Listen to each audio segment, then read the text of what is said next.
Let me just give it one more try here. Can whereby record? Yeah, whereby can record. So we don't need the OBS then? Yes, you do. That's what's recording it. Okay. Can you just check the page real quick? But whereby is, every time I flip off this page, it goes fuzzy. It's not on. See, live it says.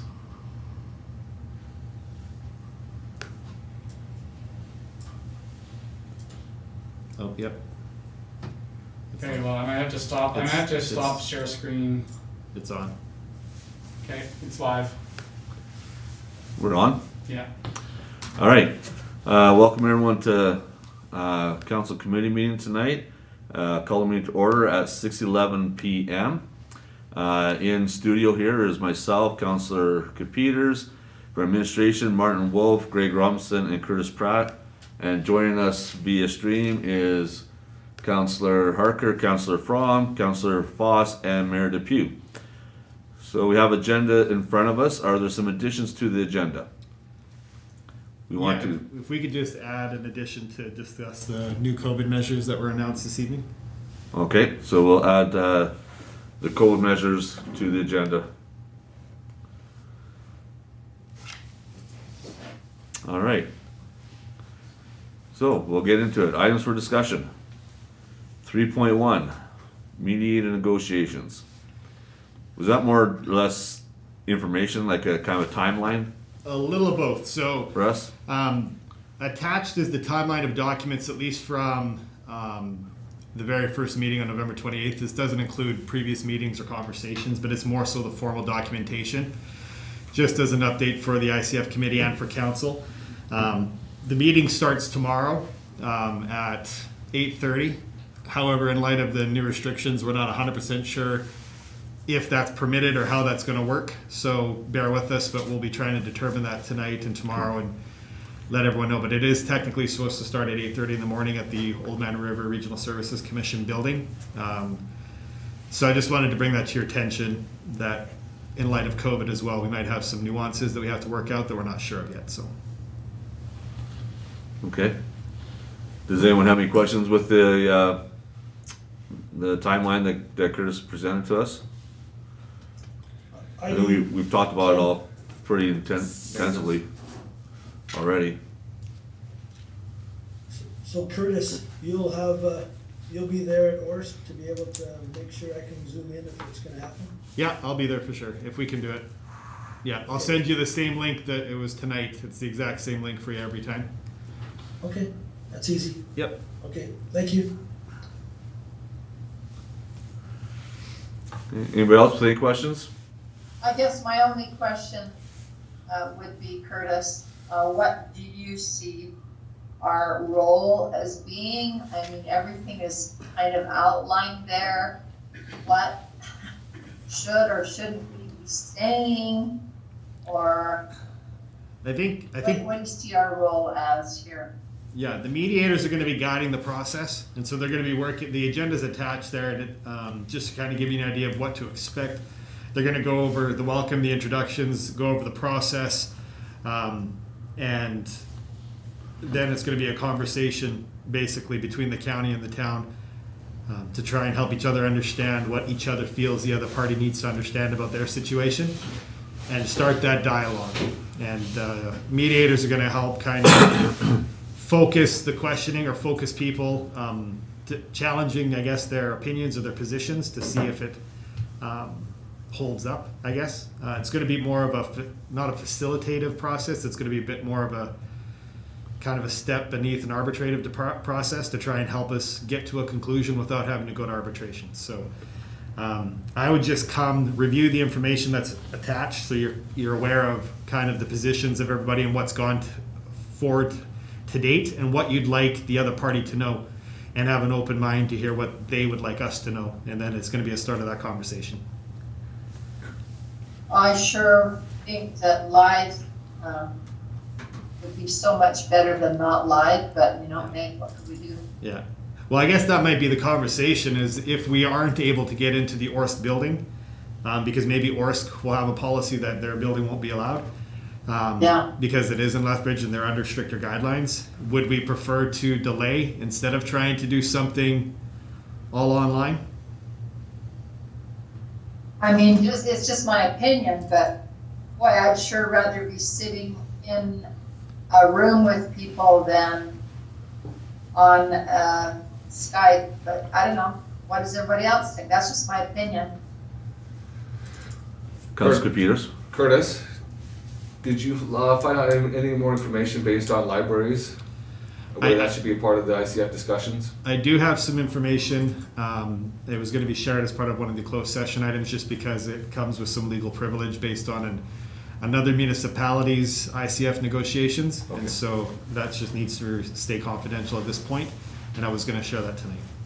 Okay. Okay. Anybody else have any questions? Okay, I agree with you, Councilor Harker. I always find it better to be across the table from somebody instead of looking into a screen. I have one comment. In just reviewing this information again, it looks like we're only asking for 90% of the unfunded deficit. And I'm thinking, holy cow, we should be asking for 19% of the cost, period. Why are we letting them get away with just 19% of the net deficit? Because part of the revenues Yeah, are coming from the county Yeah, that's residents true. as well. Yeah, to this date, it's all being trying to be considered under the understanding that as revenues are sufficient to offset the expenses, then there's no cost that needs to be shared. We're not talking about revenue sharing. This has always just been about cost sharing. And if there is revenue coming in to offset the costs, that's really the only part that we're out. Now, you could definitely take a different approach if you chose. It's just we haven't done that to date, and it might be challenging to start it now. And it would be very challenging to start it now, but I'd like to start it now because really, it's cost that we should be sharing, not net cost. I mean, seriously. And I think that can be part of our negotiating tactic and strategy with them of trying to help them understand that, we've tried to come into this very appropriate to negotiate in good faith and not coming in with unrealistic expectations, that we've tempered Very everything. frugally. In fact, it might strengthen our position if we just have a look at that legislation one last time before we get tomorrow and just see.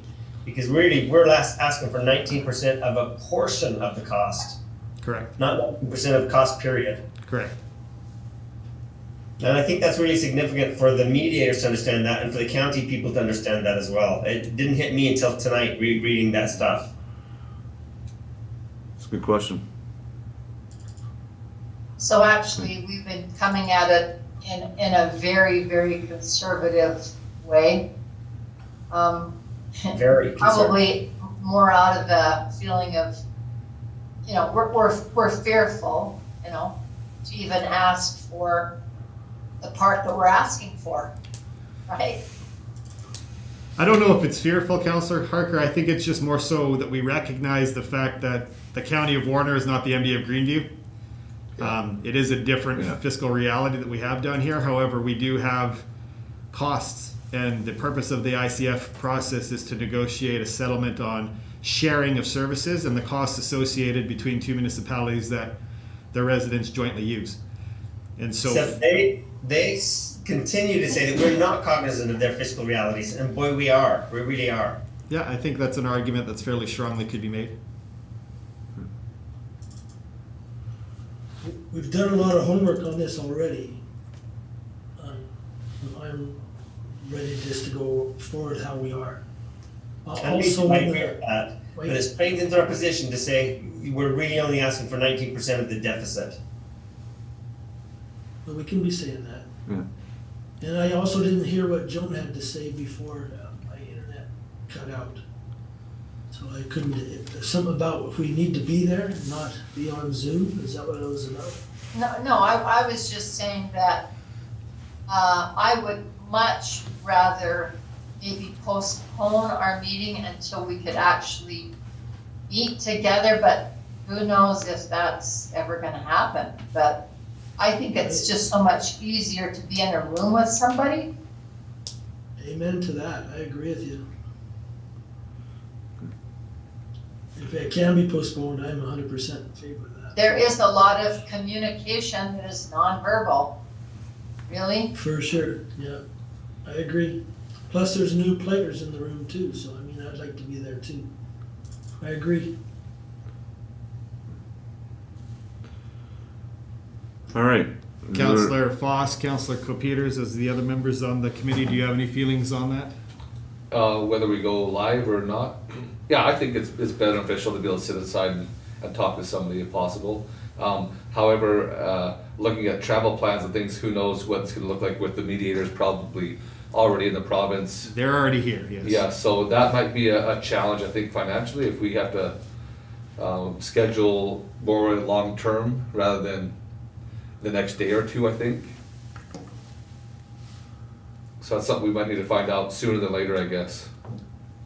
Well, I'm not so much worried about them. I agree with what John said.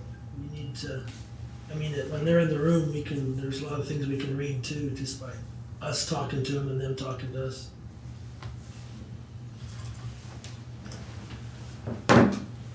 Yeah, obviously, I'm quite comfortable meeting remotely, but I agree that there are challenges that are introduced with that, especially I think in the mediation, which I've never experienced a remote mediation, but I think it could be challenging to pull off. But of course, if the mediators are already in town and ready to roll, I'll be listening to see what we're doing. The sooner we can know, the better. Yeah. I'll call them as soon as we're done the meeting tonight and kind of get an idea what their feelings are.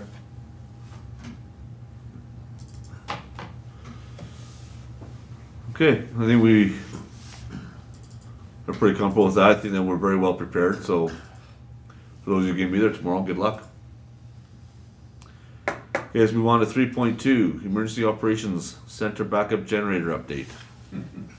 So this is just an information update for you. For the last 2 or 3 years, we've always been discussing about trying to get our emergency operations center have backup power in the event of an emergency, so that the operations can continue to occur in light of an emergency while the evacuation or other disaster relief efforts are underway. We had received a price that we based our budget on. It's a little bit different than what we had originally proposed, and so you see there's an attachment from 2 providers. The one is significantly over that budget. The other one is slightly over that budget. And so I'm just bringing this to you. And one other thing we did look at going, instead of a natural gas option, we looked at going from a battery backup solar powered kind of option. And the price, it's been very difficult for the contractors to get a true 3-phase battery backup option. And the price that we did get this afternoon is actually $20,000 higher than the higher of the 2 bids you see before you. Ooh. So it's not realistic. My question to council is, based on the conversations we had with respect to the pedestrian safety proposal that we were looking at doing with the elementary school, and some of the concerns around the type of signage, that's not going to happen in the same way that we had initially anticipated. Is there any appetite on council's interest or on council's part to transfer that funding, the $18,000 that would have gone towards those pedestrian lights, and add it to the backup generator proposal so that we will be under budget for that option? Or are we going to take a pass on both of these and carry the money into 2021?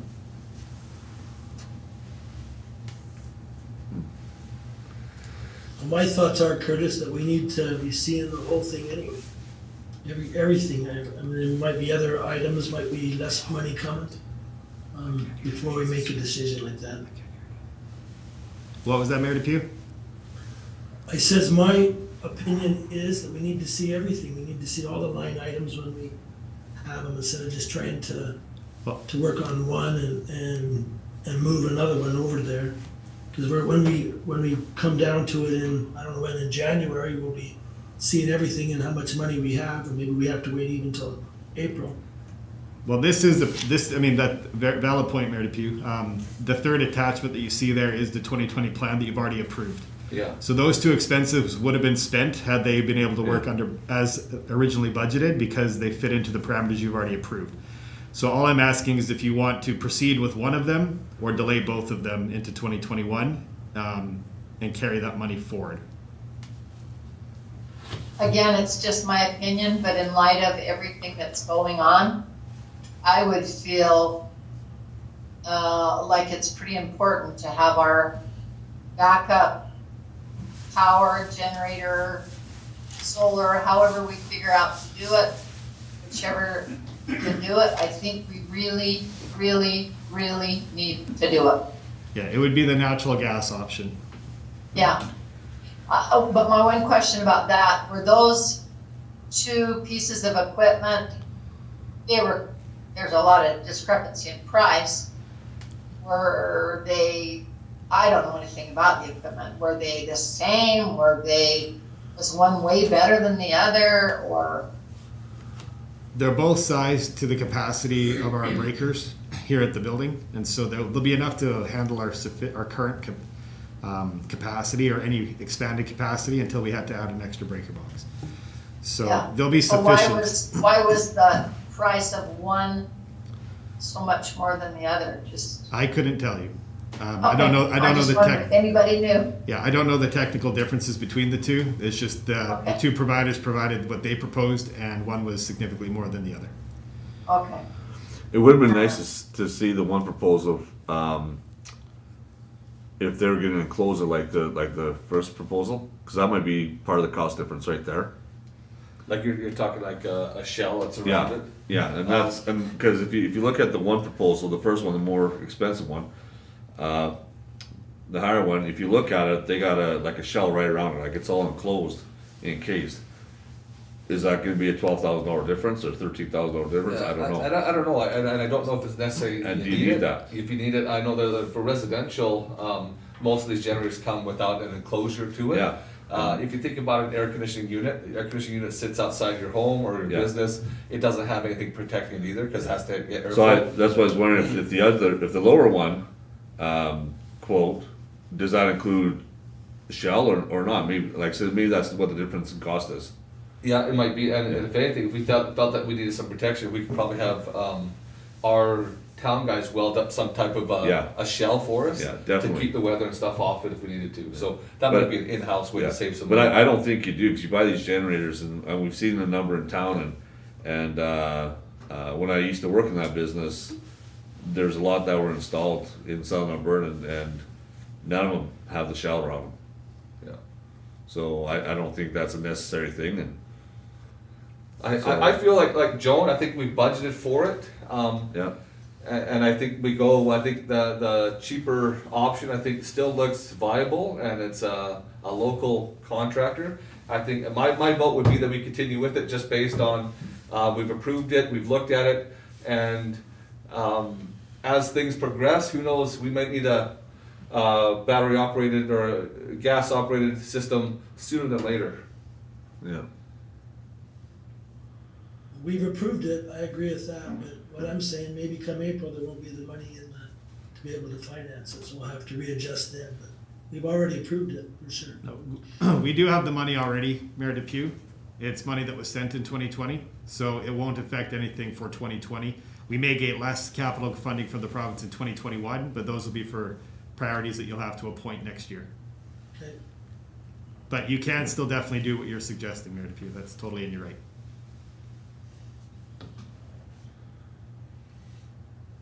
Yeah, like I said, if we had that extra money, that would come in under budget. If we go with the lower quote. And it's local too, I like that idea that it's a local, someone local as well, supporting a local business.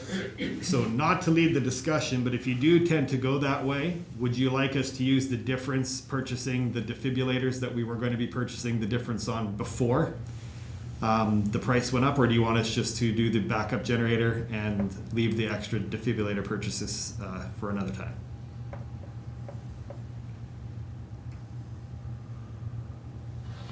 I say leave them since some of these facilities might not be in use anyways. But what does everybody else think? How many were we gonna get It was just gonna depend upon budget. on the budget? Yeah. The ideal thing was to try and get one in every one of our buildings, right? Yeah.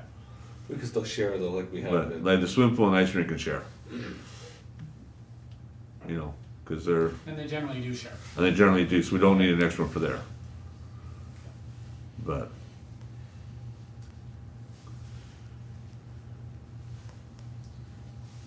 I don't know what the rest of you think.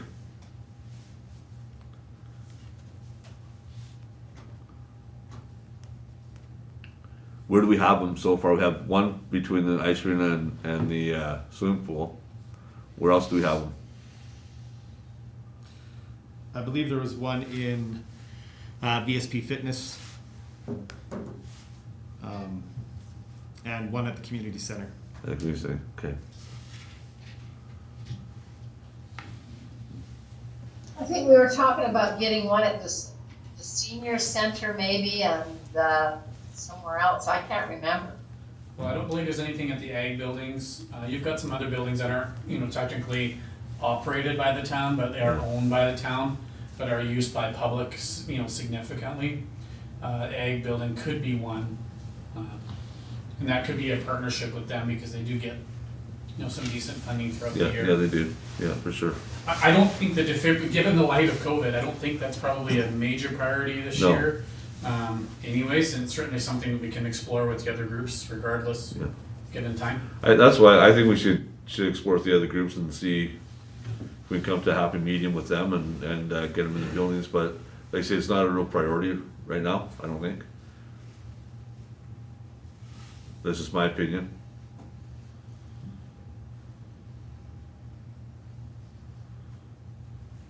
Okay. So what's the consensus? Proceed with the backup generator or not? And then if you do proceed, purchase extra defibrillators or not? So I'll just make my voice, I would go with the generator, and not worry about defibrillators at this time. I agree. I echo that. I would rather see it go That's on. my vote. Yep. Okay. So there's 4. So we'll bring this. Oh, 5. 6. We'll bring this to council next week for a vote. So if you Okay. want to change your opinions, You can do so you then. can definitely between now and then. But just you've had some chance to talk about it. So Okay. All right, sounds good. Okay, moving on. 3.3. Raymond Resilience Recommendations Report. the town of Raymond was was approached by this organization called Quest to be one of the participants in a research study that they received funding for to determine municipal resiliency in light of changing climate. The report that you see before you is the culmination of that research process that was done through this organization and through a couple of stakeholder consultations with members of the town of Raymond's administrative and operations staff. It's not public yet, which is why it's locked, but it will be released. I'm just bringing this to your information now so that you can review it. If you have any questions or any comments that you feel needs to be included that might have been missed by administration, we're leaving this, I'm giving you an opportunity, I guess, to, if you haven't reviewed it, review it, and send us the information. And if you have comments you want to have included, either talk about it tonight or send us an email going forward so that we can pass it on to the consultants and make sure that it's reflective of your perspective. Okay. Is there a timeline when it's gonna be made available to the public, or if we have any comments, make them sooner than later? Yes. Okay. We've had they sent us a report which was sent to the group a couple of weeks ago for commentary. We had the meeting last week with Quest, and so this is basically more or less the final report unless there's something that really stands out to you. It was a really good meeting, and I feel like this cost the town no money. We were part of a pilot project with Quest with some money from FCM through Quest, and a number of municipalities were selected, and Raymond was one of them. I think there's some interesting recommendations and some good analysis of our situation. We have a very good handle on emergency management, but when it comes to how how does it address specific needs like, energy and some of our other things that when it comes down to resiliency, those things haven't really been thought of as part of our process, so I think. Has Ken been involved with this at all? Yes, he was, yeah. What, does he have any recommendations arising from it? Not right now. We're still working with him on that. He's going through a few things himself right now, so we're working together as much as possible. He's been pretty supportive of the process, actually, so. Good. All right, so if you guys have any comments, whatever, you heard what Curtis, just email them to him, and he can forward them onto Quest. Okay, 3.4, the Ortho photography grant application. So we are members of the Old Man River Regional Services Commission for Planning Services. We've also opted into their GIS service, and they've recently gone through a process of updating their service from the original GIS program to an ARC-based GIS service, which will provide the town and the public much more better access, to higher quality information and data. They are looking though at doing an aerial update photo that will be the base layer. Right now our current aerial photo is 2017. We have one in 2013. I think we also have one in 2011. With the new GIS service, they'll also have access to the Esri GIS data, which is largely what the county of Warner and other counties use. And their data is actually 2018. So we can flip between those 3 or 4 different aerial dates of data, and you can get a pretty interesting view of what changes have happened in the town over time from an aerial perspective. What they're proposing to do here, though, is to actually apply for a grant to the Alberta Community Partnership Program, get funding to do the aerial flybys for the 34 member municipalities, or at least the ones that have subscribed to the GIS service, so that you'll have an actual footprint view of what's on each property in town versus what was there maybe 2 or 3 or 4 years ago. And so they do, though, need a municipality to submit the grant on their behalf. I'm just bringing this to you. I'm not sure yet if we would be wanting to submit one for a different project on our own, but you can only submit one project per municipality. And so I'm just ponder this. This Friday? Pardon, Councillor Fromm? Has there been any municipality that stepped up since Friday? Not that I know of. So I'm just ponder on this. Next week at council meeting, I'll try to have a better review of what potentially other projects we might be able to consider, and if it's something we should be looking at doing. If not, it's something we could propose to do if you so chose. But I'm just, we made the motion that we are in favor of the ortho photography project. Grant funding obviously is the preferred route. And now they're just wanting to know if a municipality would be willing to submit that application on their behalf. So. Okay. All right. So Curtis, who submitted it last time? It was another municipality that submitted it. Yeah, I can't remember which one it was off the top of my head. It would just be a guess, but And we never have, correct? not for this, no. Historically, we were always applying for this, but it was when it was an operational and a capital funded grant. Now it's more so reserved for studies and business cases, and we haven't had the need as much, and so we haven't put in applications really since.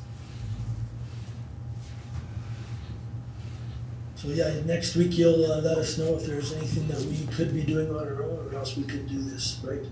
Correct. Yeah. Okay, thank you.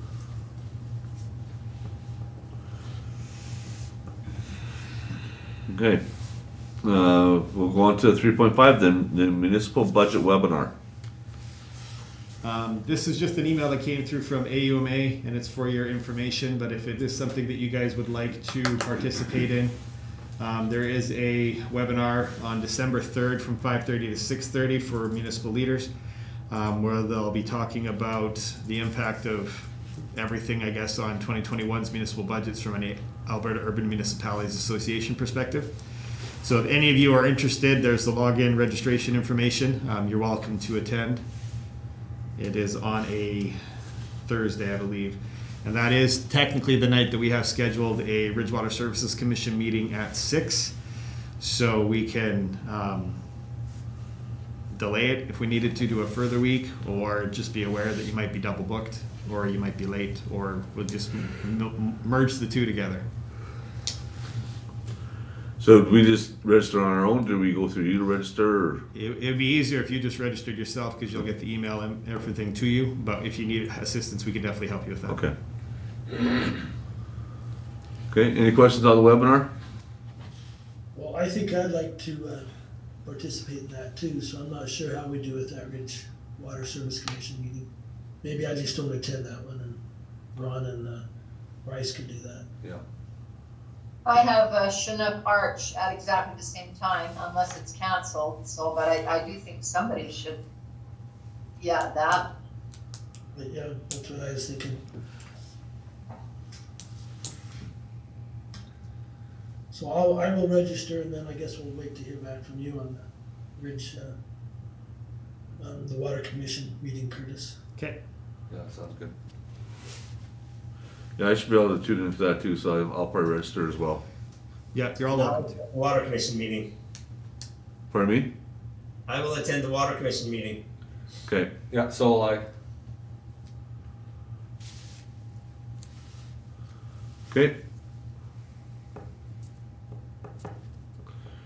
All right, that brings us to number 4, closed session. So I need a motion to go into closed session. I'll make a I motion to thought go we were close. gonna talk about the update. Oh, the COVID. Sorry, I didn't refresh. Thanks, Mayor. I forgot to refresh there. My fault. Oh, I did it. Still not on there. Okay, that'd be 3.6 then. Correct. Yeah, we'll add it. Okay, 3.6. We got new guidelines from the government. We had a big press conference today. I wasn't able to tune into it, but I've heard a few things about it. But I'm sure that our administration staff is gonna fill us in with all the nice details. Yeah, as best we can. The press conference started at, I believe, 5 o'clock. So this is kind of reactionary. We haven't had a lot of time to really dive in and dig through the details. But in effect, there are new provincial guideline restrictions that will affect us here in the town of Raymond and the county of Warner. As of today, as of now, there's no indoor social gatherings in any setting. And if you go to the website that's listed on the screen there, alberta.ca /enhanced public health measures, you can see those different measures. And if you scroll down further, there is more detail into each of those and what that actually entails. And so I won't go into the details of each of those specifically. I'll just read kind of the top headings. So no indoor social gatherings in any setting. Outdoor gatherings, max of 10. Wedding and funeral services, max of 10. No receptions permitted. No festivals or events. Grades 7 through 12 begin at-home learning starting November 30th through to January 11th. Grades K through 6 at-home learning beginning December 18th through January 11th, which realistically is mostly just their school break. Yeah. Working from home should be considered where possible. Places of worship at 1/3 normal attendance. Restricted access to some businesses and services starting November 27th. And mandatory masks for all indoor workplaces is not something that is required for the enhanced purple area, the second column, which is where the county of Warner is. But it is obviously a recommended practice. So just to give you some updates here, last week or the week before, we did enhance a few extra additional measures here at the town's office. Residents that are coming in just to pay a bill and they're in the front lobby area aren't required to wear a mask. There's a protective screen up for our front office employees. If you are coming to have an appointment though with an employee, then you have to sign in, and masks are required in that perspective. Obviously, unless you can prove that you have a medical restriction as to why you shouldn't, then we'll definitely be accommodating that. No one outside of staff should be in the office, and we have restricted some of our employees from, not restricted, given them the option, of working from home. And so just to alleviate the number of bodies here, certain employees are working from home where possible. The other thing we'll say is as of tonight, public skating has been canceled. So we have done our best to try and notify the 30 individuals that had registered for public skating tonight, just to let them know. However, the bookings for the ice, the rented ice, technically those restrictions would come into effect on November 27th. We interpreted public skate as a social gathering, not as a business or service in that sense. And so that's been canceled as of now until further notice. Ice bookings will carry on until the 27th, which is, I believe, Thursday, and then there'll be no more rentals until further notice of the ice. We are working on potentially an option that we're going to call Alberta Health Services on to see if it would qualify, and we'll bring more information to council's information if it's a possibility. We're just trying to find a way to mitigate our costs since the ice is built. We have to keep the plant running. We'll be able to shut the lights off, obviously, but if we shut the plant down, we'd have to start the process of building ice again if we were to lose these restrictions, and that's a that's a timely process, a lengthy process to actually conduct on its own, and so it may not be worth its while. So we're still figuring out the ins and outs, but do you have any questions? So I have a question, Curtis. Correct. So the county of Warner was in the enhanced area, then we were out, and then we're back in again? So last week we were bumped into the enhanced category. By Friday, we went from 10 confirmed cases down to 9 confirmed cases. 10 confirmed cases is the threshold. Come Sunday night, we were back up to 13 confirmed cases, and I think as of today, when I looked last, we were at 16 confirmed cases. So it's a moving target. Are any of the, Do you want to pull up the map? are any of these at Raymond, do you know, or is this the county of Warner, and I'm not sure where they're at? We do know that a notification was sent out that there is a student at the Raymond Elementary School that is confirmed tested for COVID as of today. And so a notification went out to families at the school, but we don't know, they won't release, obviously, for privacy reasons, who that individual is. Health records aren't public in that sense. But there is at least one known, other than just anecdotal ones that I've heard. I'll just go to the map itself, Greg. Well, it's hard to see. The whole province is. So everywhere in purple on that map of the province Where people live. is under enhanced status. If you're not in the purple area, then the fourth column would be what would be, actually, if you're not in the purple area, you would fall under the all Alberta portion of the chart above you, and it's the exact same, except there's no restriction for 1/3 normal attendance for worship services, and there's no restrictions to some business and services starting November 27th. So this is updated how often? Every day? Every day. Regularly throughout the day. Okay, good. I think that's important to know. So we're okay to Just to, keep those bookings until Friday, Yeah, it says that those restrictions come into effect November 27th. which is Friday. So, okay, Councilor anyone Foss. who's interested can sign up for email or text notifications on geographic areas. So I get a text every time the County of Warner's numbers go in or out of watch zone. Correct.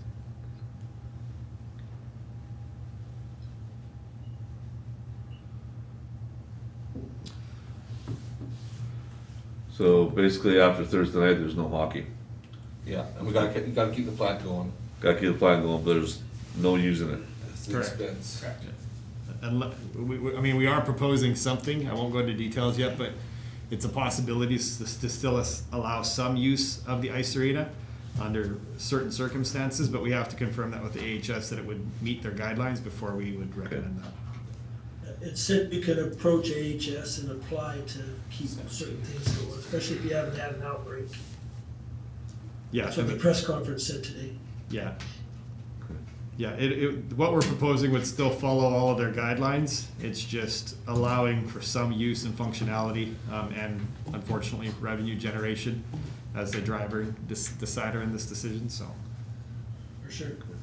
If you haven't had an outbreak, it's kind of hard to stop it, so I mean, if you have an outbreak, then I'm sure they'll want it stopped. Okay, thank you. Okay. Anybody else have any comments or questions about the restrictions? I guess we'll know more in a couple days after we talk to AHS and find out what they tell us. Correct. It's evolving. Is that maybe the reason why they said it doesn't come into effect till November 27th to give municipalities a chance to apply for exemption? Maybe. I'm not sure. I'm not really sure it's going to be necessarily applying for an exemption. I think it's just trying to give some notice and ability for people to actually make changes to their schedules and their plans accordingly. Okay. Well, they have to keep things open for Black Friday, you know. Anyway, any other questions? No? Okay, thanks Curtis. Okay, now we'll go in closed session, so can I have a motion to go in closed? I'll make that. Okay, Councilor Computers made a motion to go in closed session, all in favor? Carried.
Okay, we are out of closed. Just need to make sure we go live. Yeah. 1 second to get Bluebird on. Oops.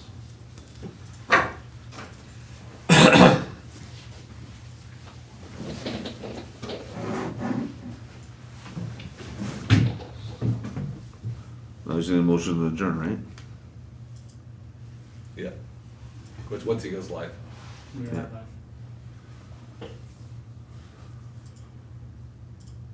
I don't think we even need a motion, we just adjourn, right? Yeah.